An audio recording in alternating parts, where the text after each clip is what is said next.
On y va avec Jean-Jacques Thiebaud, avec Patrice Martin Lalande. Bonjour Monsieur Thiebaud, bonjour Monsieur Bienvenu. Prenez place où vous voulez, qu'importe le placement. Il nous manque un invité. Comment vous appelez-vous, cher monsieur? Vous êtes Monsieur Bonan, très bien. Jérémy Bonan, donc. Est-ce que Patrice Martin Lalande est là, le député du Loir-et-Cher? Ça aurait pas été mal, puisque en l'occurrence c'était lui sur lequel on aurait pu s'appuyer pour le diagnostic en matière d'internet mobile. Non, on continue donc en freestyle. Allons-y pour cette deuxième partie de la table ronde. On constate, vous le savez messieurs, une augmentation du parc de smartphones et de tablettes à l'échelle de la population. Il y a également une offre de services numériques mobiles, augmentation du volume de données, déploiement de la 4G, mais sur une partie du territoire seulement. Et là, vous pouvez vous saisir des micros, une attente forte de la part des élus des territoires ruraux et des habitants aussi d'accéder à ces services de manière... Il est là le député, vous le voyez? Ah oui, le voilà. On est à l'heure maintenant. On a rattrapé 1 heure en une demi-heure. En effet, bonjour monsieur le député, je vous présente en 2 mots. Vous vous appelez Patrice Martin Lalande, vous êtes député du Loir-et-Cher et vous êtes aussi coprésident et même fondateur du groupe d'études sur l'Internet. Et j'en viens avec une question directe pour vous, que j'avais zappé pensant que vous ne seriez pas des nôtres, c'est celle du diagnostic. Vincent Descoeur, le président du conseil départemental, ancien collègue à vous par ailleurs, nous disait... il y a un décalage. Il y a un décalage entre les technologies et les débits qui sont mis à disposition des urbains, ou en tout cas de ceux qui vivent dans les agglomérations, et ceux qui vivent sur les territoires ruraux. D'abord, est-ce que vous validez ça? Est-ce que vous observez ce décalage? Et si c'est le cas, quelle est l'ampleur? Y a-t-il une fracture numérique? Y a-t-il un risque de fracture aussi dans l'Internet mobile? Mon sentiment, c'est que c'est oui. D'abord, pardon d'être arrivé 1 minute en retard. Non, non, non. C'est que c'est oui, et qu'il y a un double paradoxe. En ville, on ne sait pas quoi faire de la fibre. Je caricature, je veux dire, entre l'ADSL ou le VDSL2, la fibre et le câble.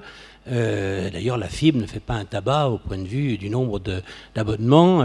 C'est un peu en amélioration, mais c'est quand même un endroit où il y a une certaine saturation du marché, et pas encore d'application, d'usage qui fait la rupture et le passage à la fibre. Et d'un autre côté, en zone rurale, on a véritablement beaucoup d'endroits où il y a, au point de vue de l'accès à la téléphonie mobile, je reviens sur la téléphonie mobile puisque c'était ça votre question, on a véritablement beaucoup d'endroits où il y a une insuffisante possibilité de recevoir, une qualité insuffisante, et même quelquefois, ça m'est encore arrivé cette semaine, des plaintes de la part d'entreprises ou d'élus nous disant quand on est en panne, on y reste 15 jours, 8 jours, quelquefois plus, en plein moment de la saison pour certains d'entre eux.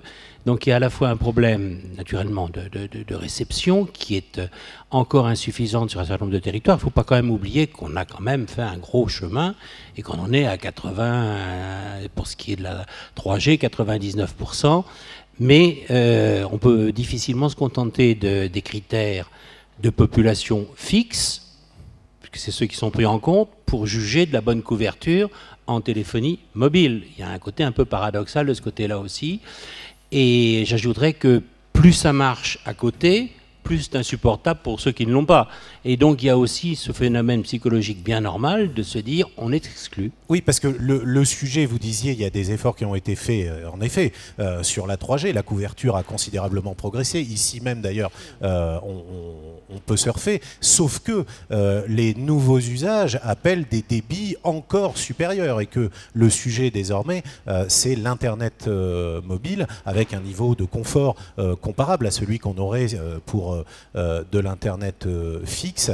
Question, là, pour le coup, pour Orange. Vous évoquiez le plan essentiel 2020 il y a un instant. Quels sont les objectifs que s'assigne Orange sur cette question de l'Internet mobile, à destination évidemment des territoires ruraux, puisque c'est le sujet qui nous intéresse aujourd'hui.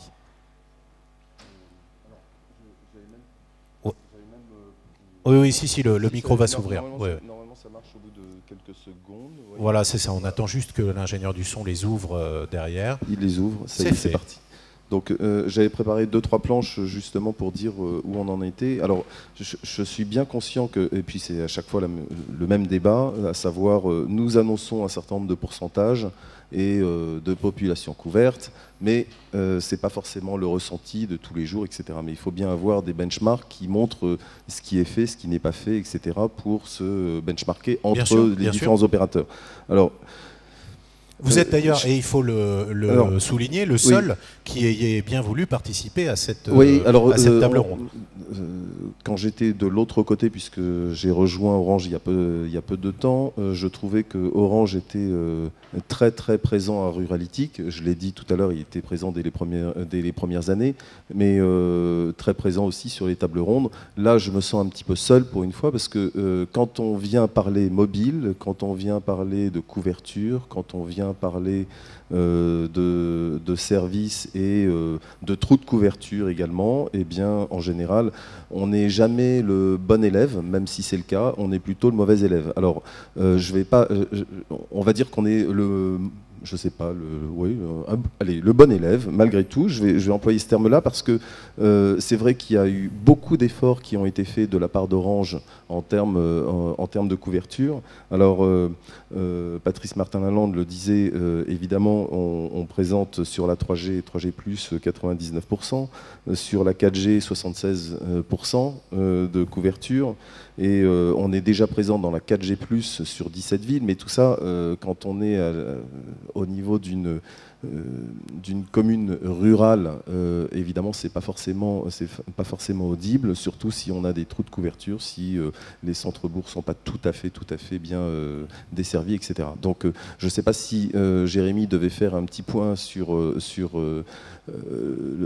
alors, juste avant qu'il s'exprime, si vous le souhaitez, le niveau, mais quand même présenter les deux interlocuteurs les trois qui nous ont rejoints. Patrice Martin-Lalande, c'est fait. Il y a également avec nous Jérémy Bonan, qui est responsable des réseaux fixes et mobiles. Il est ici à la Direction Générale des Entreprises, nouvellement créée au ministère de l'Économie, de l'Industrie et du Numérique. Et puis Jean-Jacques Thiebaud, qui est le président de la société stratégique Scout. C'est une société de conseil qui est spécialisée dans les télécommunications, avec une clientèle notamment de collectivités territoriales pour lesquelles vous réalisez des études de marché, des études d'opportunités stratégiques également, et puis d'assistance à maîtrise d'ouvrage, études de faisabilité aussi. Pardon. Parce que je ne veux pas prendre votre place et animer la table, mais c'est juste que c'est peut-être plus simple de partir sur des chiffres. Si je donne mes chiffres, ils vont être peut-être contestés ou quoi. Donc je préfère que ça soit ces chiffres qui soient annoncés pour pouvoir ensuite expliquer là où on en est et ce que l'on va faire pour corriger tout ça. Des fois, on taxe les journalistes de complicité avec leurs invités. En l'occurrence, c'est vous qui êtes complice et c'est très bien comme ça. Donc allez-y, dites-nous ce que vous voulez. Je vous ferai la question après. On attend que le micro s'ouvre. Ce qu'on va faire, camarade qui est derrière, si tu veux bien, c'est qu'on les laisse ouverts pour que ça puisse discuter tranquillement, au risque d'un Larsen. Je comprends bien les précautions qui sont prises. Donc peut-être un petit rappel, je ne vais pas vous assommer de chiffres, mais sur l'état de la couverture en France métropolitaine. En 2G, on est à 99,98% de la population qui serait couverte, ça correspond à 98,40% du territoire. En 3G, on est à 99,80% de la population, ça correspond à 96,70% du territoire. Et là où c'est bien remarquable, c'est qu'en 4G, on est à plus de 70% de couverture et seulement de la population et seulement 22 ou 23% du territoire qui est couvert. Et là, on comprend que dès qu'on passe la barre des 70%, et ben, ça devient beaucoup plus difficile de couvrir de la population parce que la densité s'amoindrit et donc voilà, une antenne va couvrir beaucoup moins de monde et ceci explique le décalage qu'il peut avoir. Par ailleurs, sur le haut débit mobile et le très haut débit mobile, on est aussi face à un paradoxe où la 3G a mis des années à se déployer avec des retards de déploiement l'ensemble des opérateurs. Là, la 4G s'est déployée d'une façon remarquablement rapide. Et c'est vrai que le contraste entre des zones qui n'ont pas encore la 3G, là où des gens ont eu très vite la 4G, massivement, ça s'explique mal. Alors, vous disiez dans le programme que le débat avait du mal à se lancer, le débat a de la peine à émerger. Je pense que c'est un peu faux quand on voit... Enfin voilà, il y a eu des débats parlementaires assez riches au cours de la loi croissance, activité et égalité des chances économiques, qui ont conduit à renouveler la politique d'aménagement numérique du territoire en matière mobile, avec deux grands chantiers. La fin de la couverture des centres-bourgs. Là, on est sur une politique qui existe depuis 2003 en 2G, avec 3300 centres-bourgs qui avaient été recensés où il n'y avait pas de couverture mobile du tout.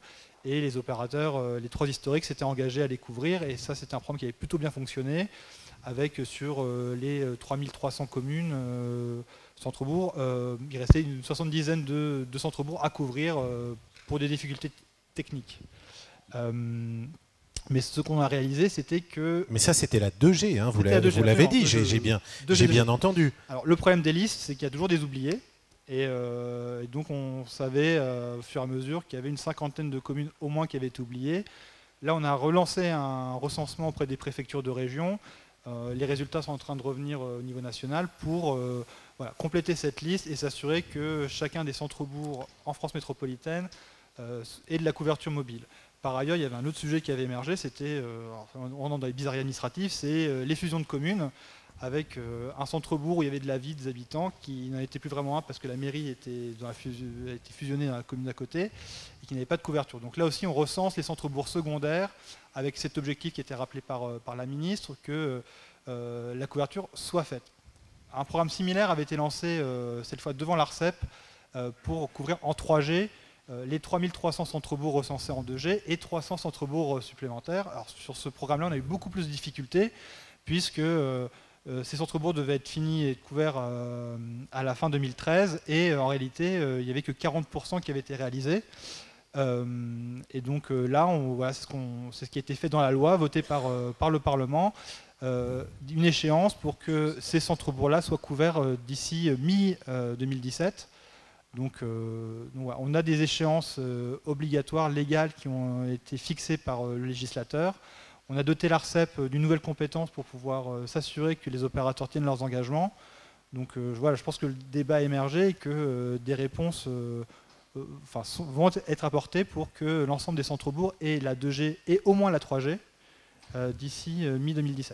Donc ça, c'est concernant la 2G et la 3G, même si notre sujet aujourd'hui, c'était la 4G, et vous nous avez dit, si j'ai bien entendu le chiffre, 76% de la population est couverte en 4G, ce qui veut dire qu'il en reste 24% des territoires peu denses vraisemblablement qui, eux, ne sont pas couverts. Et pendant que vous parliez, ça a appelé une réaction de Patrice Martin-Lalande, et j'en profite pour dire aux deux autres invités, comme on me l'a dit à l'instant, que vos présentations sont calées, donc si vous voulez qu'on les voit, c'est tout à fait possible. Mais allez-y, on a le temps désormais.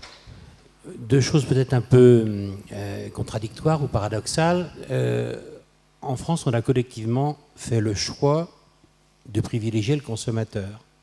On a les prix les plus bas pour les forfaits triple play, 2 à 3 fois inférieurs, quand ce n'est pas 4 fois inférieur à ce qu'on a dans les grands pays comparables. C'est formidable. Simplement, nos opérateurs, et je ne suis pas là pour leur cirer les bottes, mais les opérateurs, ils ont de ce fait-là, naturellement, pas les mêmes marges d'investissement possibles dans les endroits où le marché est plus faible. Et de ce côté-là, il faut quand même avoir ça en tête, parce que, de certaine manière, le choix qu'on a fait collectif, auquel j'ai participé comme parlementaire, de privilégier le consommateur, ça signifie qu'il y a moins de capacité d'investissement, ça signifie qu'en milieu rural, c'est finalement le contribuable rural, avec l'argent de l'État pour une partie, qui compense l'avantage donné au consommateur national, puisque, encore une fois, ce consommateur national, il n'a pas eu besoin d'un investissement public dans les zones urbaines, il a besoin d'un investissement public dans les zones rurales, parce que, pour une partie, les opérateurs n'ont pas la capacité d'investir qu'on pourrait souhaiter qu'ils aient.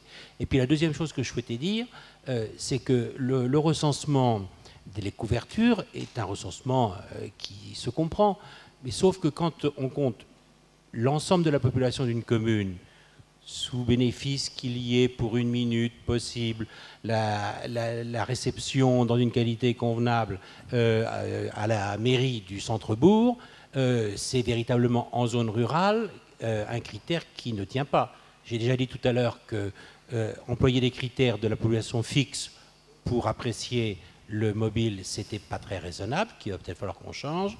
Et je dis que pour ce qui est d'apprécier la couverture d'une commune en se disant là où ça passe pour 1 minute en extérieur à la mairie, toute la commune est censée être couverte, là aussi il y a un deuxième problème. Vous avez posé le diagnostic, monsieur, en disant un quart de la population qui n'est pas couverte en 4G. Vous nous avez expliqué les raisons de cette situation en disant que les financements privés n'étaient peut-être pas aussi abondants qu'ils pourraient l'être si les prix étaient supérieurs. Dont acte pour le diagnostic et l'explication de la situation. Reste la question: comment fait-on, messieurs, pour aménager les territoires peu denses de telle sorte, pour peu que ce soit possible, mais en tout cas c'est le vœu de ceux qui y habitent, de telle sorte qu'ils soient traités de manière égalitaire par rapport aux territoires urbains, qu'ils aient aujourd'hui la 4G et puis demain les autres modes de transmission des données qui leur permettront d'avoir du très haut puis du très très haut débit. Je vous pose la question à tous les deux, messieurs, puisque vous en êtes des spécialistes. Alors, si vous voulez, là j'ai une présentation qui résume un petit peu ma vision de constat des lieux. Eh bien, on peut y aller si vous voulez. Peut-être quelques pistes de réflexion. Et puis ensuite, on verra le plan essentiel 2020. Cyril Luneau, on le voit ensuite, ça vous va comme ça? Ah, monsieur se lève. D'accord, bon, bah écoutez, allons-y.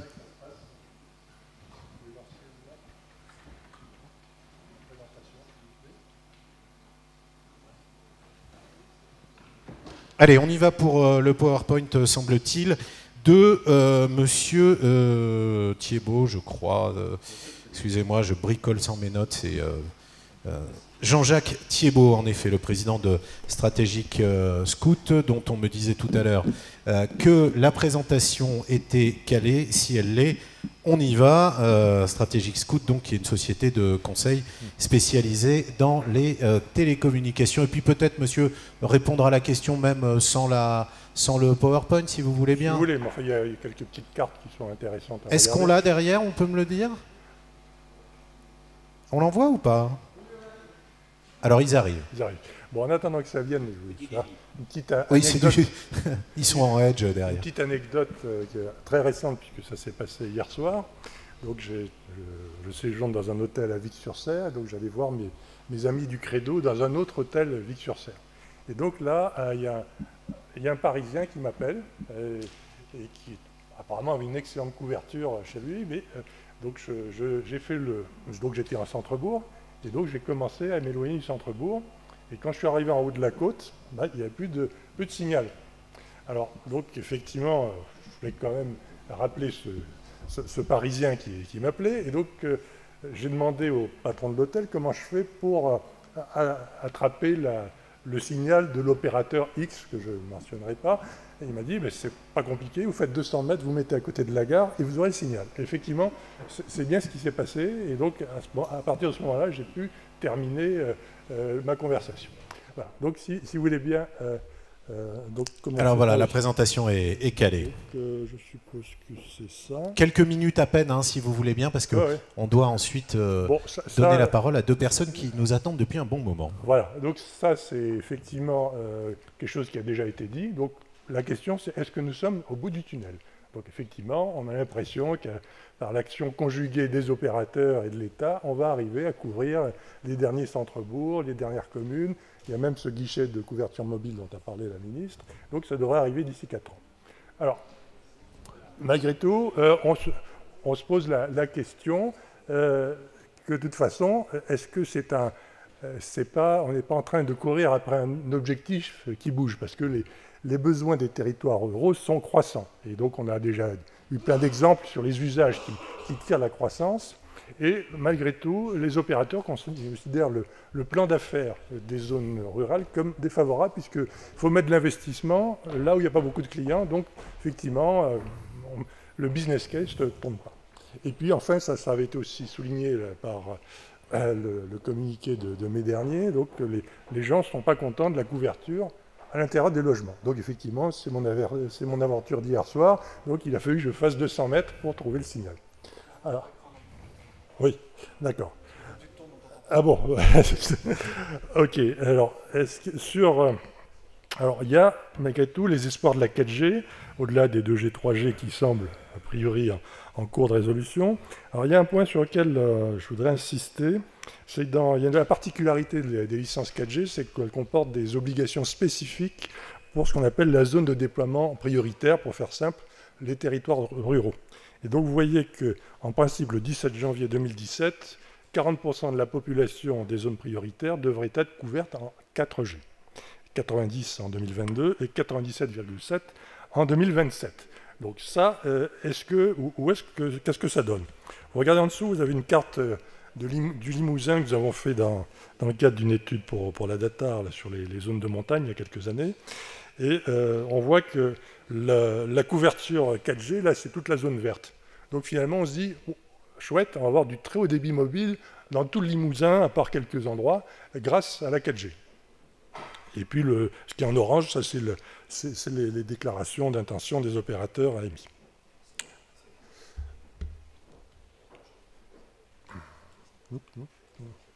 Alors, est-ce qu'ils seront déçus? Alors, ça, je parle des espoirs. Donc, effectivement, ce qui apparaît, c'est que les opérateurs ont été très rapides pour déployer la 4G, mais dans les zones très denses. C'est-à-dire qu'effectivement, selon les opérateurs, on se retrouve maintenant entre 70 et 100% de couverture des zones très denses, c'est-à-dire les zones de plus de 400 000 habitants. En revanche, pour les zones rurales, pour dire un euphémisme, on est dans une forte disparité de couverture entre les opérateurs, puisque ça varie selon les opérateurs entre 1 et 33%. Donc 33%, c'est pas mal. Donc ça, vous voyez la carte qui est à gauche, là, qui vous donne ces éléments qui montrent effectivement qu'il y a certains territoires qui sont plus attractifs que d'autres. Mais le constat, c'est que finalement, si vous venez ici, donc c'est la carte de droite, la couverture, il y a de la couverture à Aurillac et dans quelques communes autour, et puis à Paul-Minac, donc en haut à droite, là, où nous sommes, ou pas loin, il n'y a rien. Et visiblement, qu'est-ce qui se passe? En fait, ce qu'il faut savoir, c'est que la couverture des 40%, l'obligation de 40%, est appréciée au niveau national. Donc c'est-à-dire que les opérateurs font ce qu'ils veulent pour choisir quelles communes ils vont couvrir en premier. Et bien entendu, ce n'est pas les moins intéressantes du rural qui vont traiter en premier, c'est les plus intéressantes, donc probablement les stations touristiques le long de la mer ou dans les zones de montagne, etc. Donc ils vont peut-être partir le premier, mais la vraie ruralité, la ruralité profonde, il ne se passe pas grand-chose. Alors, quelques pistes, effectivement. D'abord, il y a quand même un point qui est important, c'est que la couverture en Internet mobile des zones rurales est un enjeu d'aménagement numérique. Et pour le moment, ce n'est pas vraiment pris en compte, en tout cas, ce n'est pas dans le raisonnement. Quand nous, consultants, faisons un schéma d'aménagement numérique, on nous dit, bon, mettez quelques cartes de couverture de G, 3G, 4G, et puis ensuite, c'est terminé. Donc, il n'y a pas vraiment de réflexion sur comment on va faire au niveau d'une collectivité locale pour faciliter l'arrivée du très haut débit mobile. Alors, quelques idées qu'on a lancées, qu'on a même tenté d'ailleurs, faire un appel à manifestation d'intérêt sur la 4G, enfin sur le mobile. Dire finalement, quand est-ce que vous allez couvrir Vixouz, quand est-ce que vous allez couvrir Paul-Minac, et qu'on sache effectivement s'il y a des choses qui arrivent, qu'on ne soit pas dans l'incertitude, et c'est ça qui est le plus important, c'est qu'on ne sait pas ce que vont faire les opérateurs. Et ils vous répondent, de toute façon, c'est le secret des affaires, on fera ce qu'on voudra en temps et en heure. Sauf qu'en face, il y a effectivement des ruraux qui disent, et nous, quand est-ce qu'on va être servi?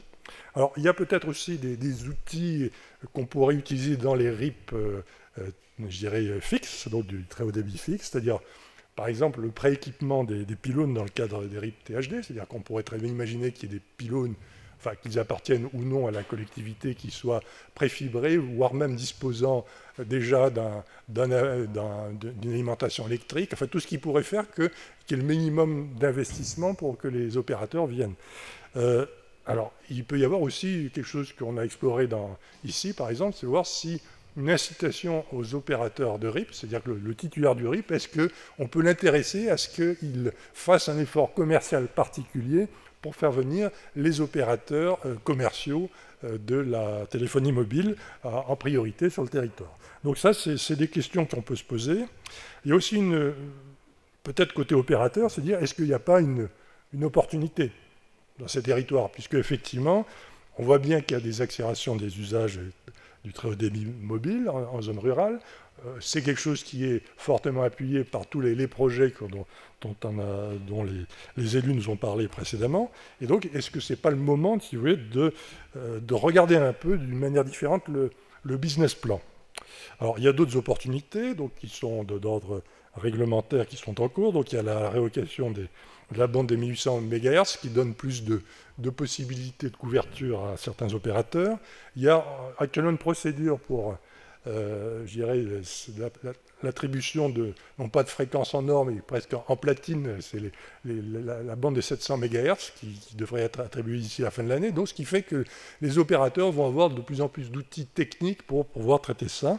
Et puis aussi peut-être réfléchir à peut-être des financements peut-être un peu différents de ce qu'on a. Parce qu'actuellement, on est dans un système un peu binaire, c'est-à-dire que, bon, effectivement, l'opérateur mobile est censé tout faire, donc s'il ne fait pas, il peut être sanctionné par l'ARCEP. Néanmoins, on a vu succéder un certain nombre de plans de construction de pylônes un peu partout dans ce pays. Et en définitive, on peut se demander s'il n'y a pas aussi une autre manière de voir les choses, c'est-à-dire est-ce que finalement il ne pourrait pas avoir peut-être des financeurs qui pourraient être intéressés de mettre de l'argent spécifiquement sur ce sujet et donc permettre l'accélération de la couverture du très haut débit mobile en zone rurale. Voilà en gros quelques éléments tels que je les perçois. Je suis à votre disposition pour répondre à d'autres questions. Justement, une question quand même, et ce sera la dernière que je vous adresserai, en l'occurrence pour respecter le temps. Vous dites, pourquoi ne pas demander à des investisseurs de venir financer les réseaux? Pourquoi le feraient-ils alors que ceux dont c'est le métier historique ne veulent pas le faire au motif, nous disait le député, qu'il n'y a pas assez d'argent à gagner? Une des raisons, c'est que ces investisseurs n'ont pas forcément le même modèle économique en tête. C'est-à-dire que c'est des gens qui peuvent être plus patients pour avoir un retour sur investissement, peut-être des retours sur investissement moins importants que ce que les actionnaires des opérateurs privés réclament. Donc à ce moment-là, ça peut changer les choses. Et en l'occurrence, ce serait quel type d'acteurs? Des gens qui sont déjà dans le métier des réseaux ou simplement des gens qui auraient du cash? C'est des gens qui ont du cash, qui connaissent un petit peu le sujet, donc qui pourraient effectivement s'intéresser à la question. Réaction, monsieur le député, sur cette proposition, en élargissant, si vous le voulez, sur cette question de la résolution du problème de l'égalité numérique des territoires jugés peu denses par les opérateurs. Et puis on donnera la parole à Cyril Luneau pour conclure. Oui, moi j'ai 2 ou 3 propositions à faire assez concrètes. J'ai été président de mon syndicat mixte ouvert de Loir-et-Cher jusqu'au renouvellement cantonal auquel je n'ai pas participé. Donc je ne le suis plus, mais j'ai vu comment se passait la définition du projet départemental pour le Loir-et-Cher d'arrivée du très haut débit. Manifestement, en zone rurale profonde, on aura des difficultés et à aller avec le VDSL2 et à aller avec la fibre. Donc la téléphonie mobile 4e génération est quand même une solution tout à fait intéressante. Il y a eu un engagement pris par les opérateurs dans le cadre de leur licence de couvrir à une certaine échéance 40% des zones de déploiement prioritaire et à une deuxième échéance 90%. Sauf que ce sont des échéances nationales, ce sont des tailles nationales. Il faudra qu'en 2000, je crois que c'est 17 ou 20, il y ait 40% des zones de déploiement prioritaire qui soient couvertes au plan national. On ne sait pas comment ça se passera dans nos départements respectifs. Donc moi, ce que je propose, c'est qu'on pousse les opérateurs à définir non pas leur calendrier de déploiement de la 4G sur la ZDP, parce qu'ils nous disent toujours c'est compliqué, etc., mais qu'ils nous définissent l'ordre dans lequel ils vont réaliser dans les ZDP de notre département la couverture. Déjà qu'on sache l'ordre. De toute façon, quand on saura que c'est telle zone, c'est la dernière qui interviendra, nous saurons, nous, investisseurs, qu'on ne peut pas attendre 7 ou 8 ans ou 9 ans sans apporter une autre réponse avec d'autres technologies. Je pense qu'il faut qu'on fasse ça, et je pense même qu'on peut demander aux opérateurs de faire cette définition de leur ordre de priorité avec les autres opérateurs, puisque par définition, dans les zones les moins denses, il faudra que ce soit mutualisé. C'est déjà compliqué d'y aller, si ce n'est pas mutualisé, c'est complètement débile, on n'y arrivera jamais. Donc je pense qu'on pourrait demander raisonnablement aux opérateurs de se mettre d'accord sur l'ordre de réalisation, et aussi de nous dire, parce que dans les prévisions, il y a 10% de la ZDP nationale qui ne sera pas couverte par l'obligation de couverture en 4G. Il y a un 10%. Qu'on nous le dise là aussi. Si on nous dit dès aujourd'hui, les 10% dans le département de Loir-et-Cher, c'est telle zone, telle zone, telle zone, on pourra le regretter, pouvoir dire ce qu'on veut, protester, mais au moins on saura, et dans notre plan de déploiement du très haut débit, nous saurons qu'il ne faut pas compter sur la téléphonie 4G pour fournir une réponse à la demande de très haut débit, et nous recherchons d'autres solutions. Donc moi je plaide pour qu'il y ait carte sur table avec les opérateurs sur l'ordre de réalisation, et pour ce qui ne sera pas réalisé, qu'on nous dise où ce ne sera pas réalisé, les 10% de ZDP qui ne sont pas, font pas l'objet d'une obligation. Merci de nous avoir fait part de ces propositions. On termine avec vous, Cyril Luneau, pour nous réagir, si vous le souhaitez, à ce qui vient d'être dit, oui, mais aussi pour nous dire quels sont les plans d'Orange, le calendrier et les opérations en matière de couverture. Alors, on dit sur ce que vous venez de dire. Moi, je suis pour que les opérateurs et le gouvernement mettent carte sur table quand il y a des fréquences qui sont mises aux enchères. Comme ça, les règles sont claires et on ne change pas les règles une fois que les règles ont été établies. Voilà. Et donc, c'est au gouvernement et aux parlementaires, aux élus, de faire pression sur ce gouvernement pour savoir quelles sont les priorités.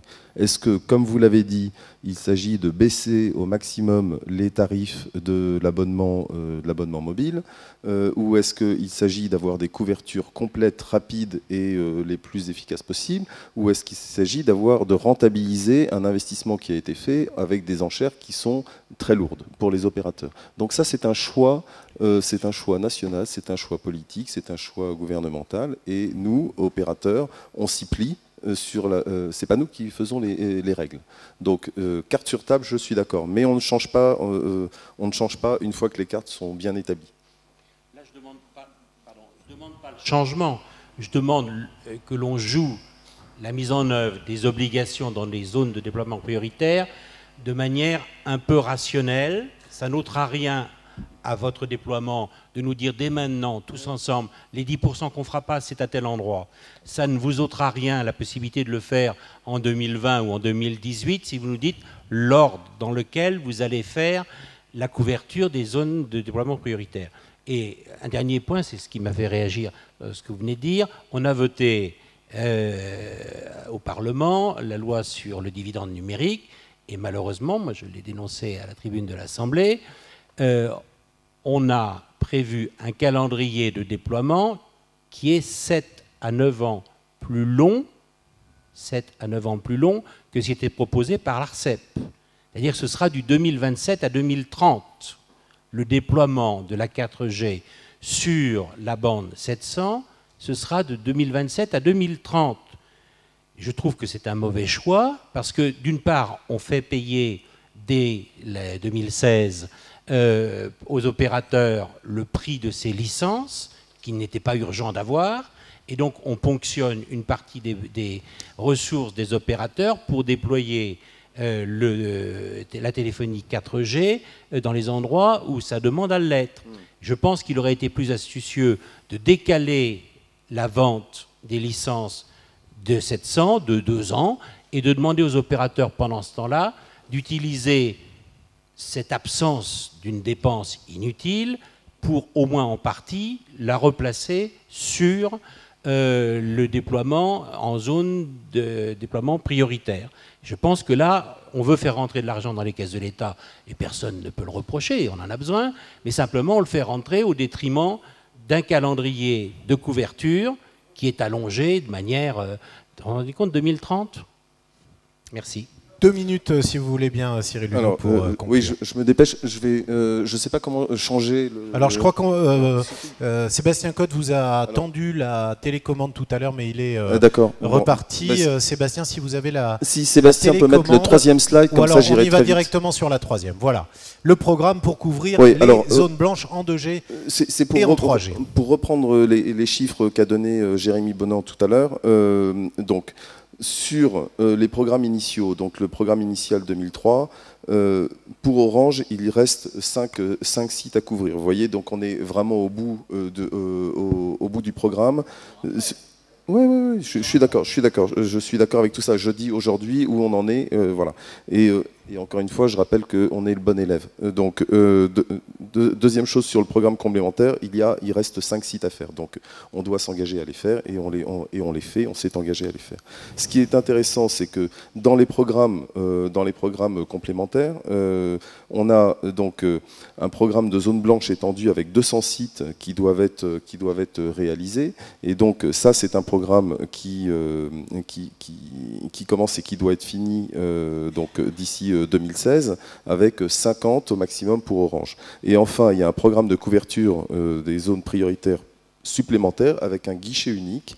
Et là encore, Stéphane Richard qui a présenté ce programme-là et ce programme a été repris par le gouvernement, on s'en félicite. Et c'est un programme sur lequel je pense qu'il faut communiquer et on demande aux collectivités de communiquer de telle manière à ce que les sites remontent les demandes des collectivités qui sont mal couvertes et qui correspondent à ce programme-là, eh bien, puissent enfin dire eh bien, moi je veux en faire partie pour que ces sites soient traités ensuite. Et ça c'est important que l'ensemble des associations, et y compris avec l'Agence du numérique évidemment, j'espère que Antoine Darod en parlera demain, mais véritablement puissent bien expliciter aux collectivités d'une manière centralisée ce que l'on doit faire. Nous, avec nos directions régionales, bien évidemment, on ira au-devant des collectivités pour le leur dire. Et c'est Bruno Janet, qui est bien connu de tous, qui est en charge de ce programme-là et qui donc viendra rencontrer les collectivités pour leur témoigner ça. Et deuxième aspect, puisqu'il y avait une grande demande des collectivités dans ce domaine-là, c'est qu'on a un programme de qualité de service avec des pointes sensibles qui ont été, où on a écouté aussi un certain nombre d'élus qui nous ont dit, bien écoutez, à tel et tels endroits, on a des problématiques de qualité de service, et donc sur le fixe, mais également sur le mobile, et donc, mais c'est sur le fixe principalement. Et donc là-dessus aussi, les élus ont été écoutés, et donc on va lancer ce programme-là avec un certain nombre de départements qui ont été identifiés. Tout ça pour dire que quand on est dans un secteur qui est très concurrentiel, on a eu des bouleversements qui ont été très importants dans ces dernières années. Vous avez pu le remarquer avec avec un 4e opérateur qui est intervenu. Ça a bouleversé complètement le secteur. Et dans ce cadre-là, eh bien, de temps en temps, même s'il y a des demandes qui viennent vers les opérateurs de la part des collectivités, ces demandes ne sont pas forcément audibles dans un certain nombre de cas parce que les opérateurs souffrent trop de ces changements.